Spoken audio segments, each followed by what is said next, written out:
Keyakinannya untuk menekuni dunia spiritual bagi lelaki yang disapa Tommy kini berbuah kebaikan. Selama menjalani dunia spiritualnya, banyak orang yang telah ditolongnya. Melalui tangan dinginnya atas izin Tuhan, Tommy banyak membantu mengobati penyakit baik medis maupun non-medis.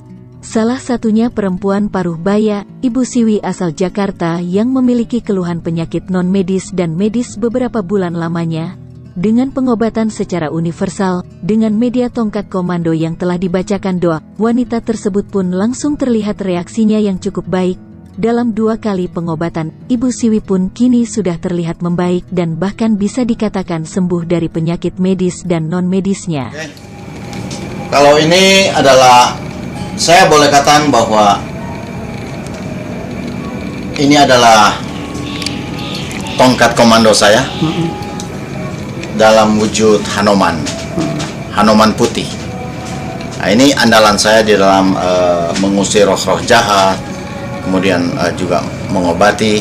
Inilah tukang sebagai tukang eksekusinya ini. Nah, kemudian satu lagi adalah Ganesha dan Garuda Wisnu. Jadi tongkat-tongkat komando saya ya Garuda Wisnu, Ganesha, dan Hanoman. Fungsinya semuanya sama. Fungsinya dimana tergantung kita mau pakai atau memohon kepada siapa. Artinya semuanya yang kita mohonkan tentunya kepada Tuhan. Mohon kepada Yang Kuasa, mungkin melalui, kalau saya mengobati secara spiritual, secara Hindu, berarti saya mohonkan kepada Yang Kuasa melalui Dewa Hanoman atau Dewa Ganesha atau Dewa Wisnu atau Siwa, Brahma, ya kira-kira seperti itu. Kemudian di banyak inkarnasi lagi.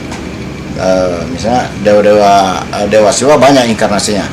Nah, situ. Tinggal tergantung kita mau mohonkan kepada Tuhan melalui dewa siapa.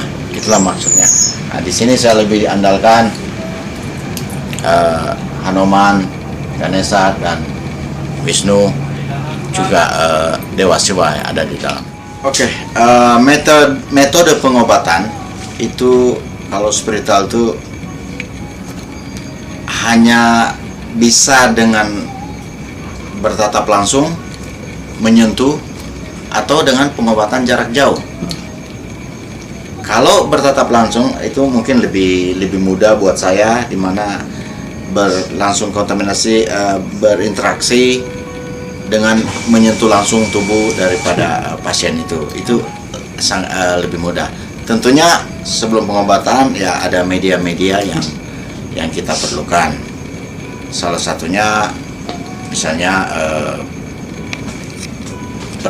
persembahan bunga-bunga kepada Yang Kuasa, atau media kayak kelapa, ya macam-macam. Ataupun kalau orang itu mengalami kayak ada obat dari dokter, itu bisa dibawa ke sini dan saya ritualkan obat itu lagi supaya media itu yang dari dokter bisa memperkuat dalam penyembuhan si pasien itu. Ataupun kita menggunakan media-media kelapa hijau, misalnya kayu bajaka, kemudian ramuan-ramuan yang dari Jawa itu banyak, misalnya ramuan-ramuan yang kayak dari jahe, kunyit, dan kencur, beras kencur atau gimana lah, banyak yang secara detail itu kalau dijelaskan panjang. Tentu sebelum adakan pengobatan kita tanya dulu penyakitnya apa, sudah ke dokter atau belum. Nah, baru setelah itu kita memohonkan kepada Tuhan bahwa semoga Tuhan melalui mungkin tangan ini, melalui saya, bisa mohon kesembuhan untuk pasien itu. Macam-macam, jadi ada yang medis, ada yang non medis. Puji Tuhan, non medis itu juga sembuh, medis juga sembuh. Jadi kedua-duanya untuk saya, asal yakin dan percaya, mohonkan ini kepada Tuhan, itu semuanya bisa disembuhkan. Persyaratannya biasa saya cuma pakai yang simpel-simpel aja, kelapa muda misalnya, kelapa hijau, dupa, kemudian sesajen-sesajen, misalnya bunga-bunga kembang, dan mungkin buah apel, jeruk, coklat, rokok, ya kayak gitu. Sebelumnya tentu harus ritualkan dulu. Saya memohon pada Tuhan dengan dibantu oleh leluhur-leluhur saya. Biasanya ayo para leluhur, saya mengundang, mari kita mohonkan kepada Tuhan, semoga pasien ini boleh memperoleh kesembuhan. Nah, jadi para leluhur sangat berperan sekali untuk saya, di mana membantu memohonkan ini kepada Tuhan. Pandemi yang saat ini biasanya saya cuma pakai kelapa muda, garam setengah sendok, kemudian jeruk nipis 1, madu 2 sendok. Itu dicampur di kelapa muda, kemudian mohonkan kepada Tuhan, dibuat ritual khusus. Semoga media ini yang sudah digabungkan tadi, orang yang memperoleh corona atau sudah terindikasi ada corona, dengan dibantu dengan media ini boleh memperoleh kesembuhan. Dan itu banyak yang datang dan saya memakai ini, akhirnya besok atau lusanya udah dicek lagi, udah negatif. Kemudian juga yang kedua, kalau dia tidak ada corona, saya tetap juga memakai media ini dengan doa memohon pada Tuhan supaya melalui media ini orang tersebut jangan terkena corona begitu. Biasanya mereka telepon atau kadang-kadang ada juga langsung datang ke saya. Kebetulan saya ada, kalaupun saya tidak ada, kalau mereka sudah di rumah, mereka telepon saya dan saya segera meluncur ke rumah. Mungkin saya lagi catur tenis atau ke teman, ya kadang-kadang begitu. Ada juga yang melalui pengobatan jarak jauh. Memang tadi kalau saya bilang, kalau pengobatan jarak jauh harus menyediakan seperti kayak harus ada dupa, minyak, air, kemudian kita eksekusi dari jarak jauh dengan video call. Itu juga ada, dan itu puji Tuhan bisa memperoleh kesembuhan. Tergantung dari orangnya lagi, asal yakin dan percaya, karena spiritual ini memang seperti itu, bisa non medis, bisa juga medis. Ibu Siwi hanyalah sebagian kecil dari pasien yang disembuhkan Tommy atas izin Tuhannya. Masih banyak pasiennya asal luar Jakarta dan bahkan memiliki keluhan yang lebih dari itu. Berikut pengakuan beberapa pasien yang telah ditolong oleh Tommy. Nama saya Wiwit, umur saya 49 tahun. Waktu itu saya mengalami kecelakaan pas kena trotoar jempol saya. Itu bengkak besar sekali. Saya kesentuh aja bisa sakit banget.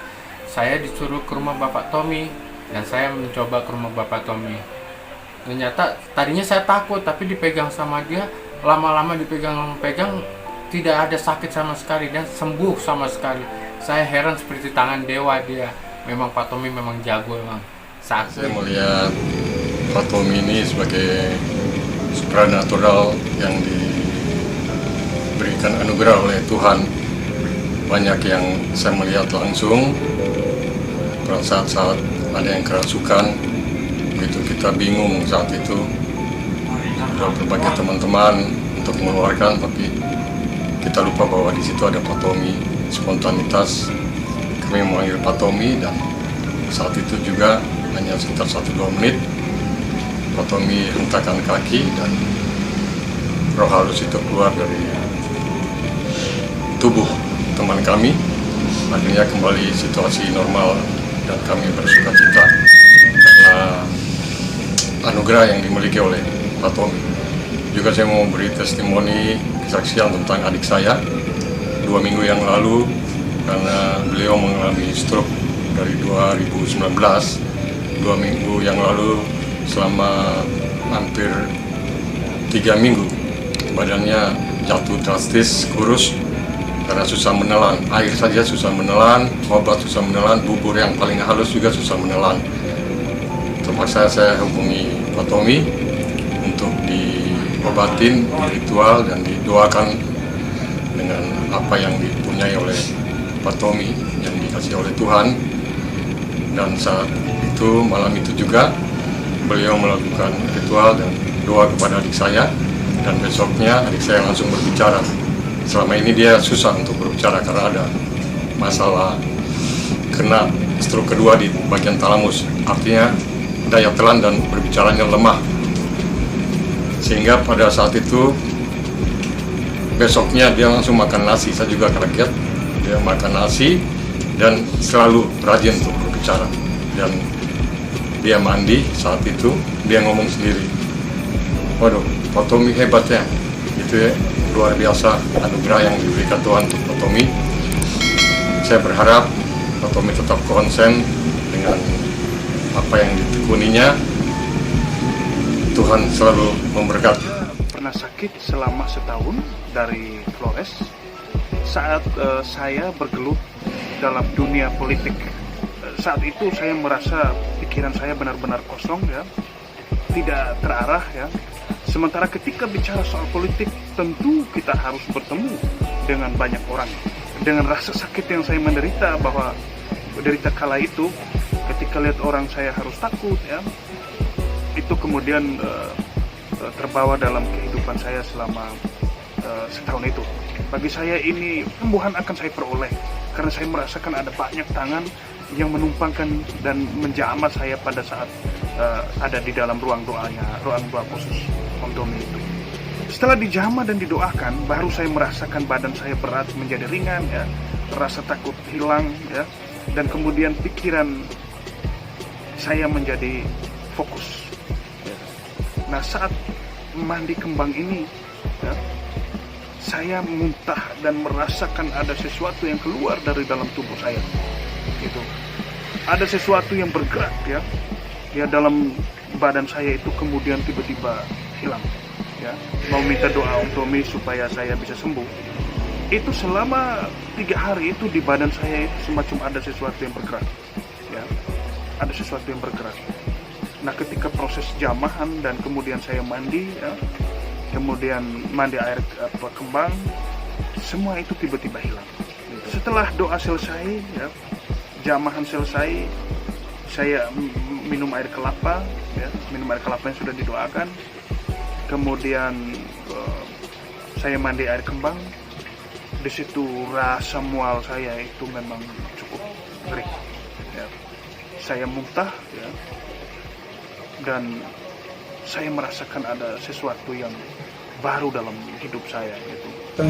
Ya, jadi salah satu sebenarnya tujuan spiritual saya adalah saya selalu mohon kepada Tuhan, pada Yang Maha Kuasa, kalau saya bisa membantu orang, menolong orang, dan menyembuhkan orang, itulah suatu tujuan saya yang sebenarnya.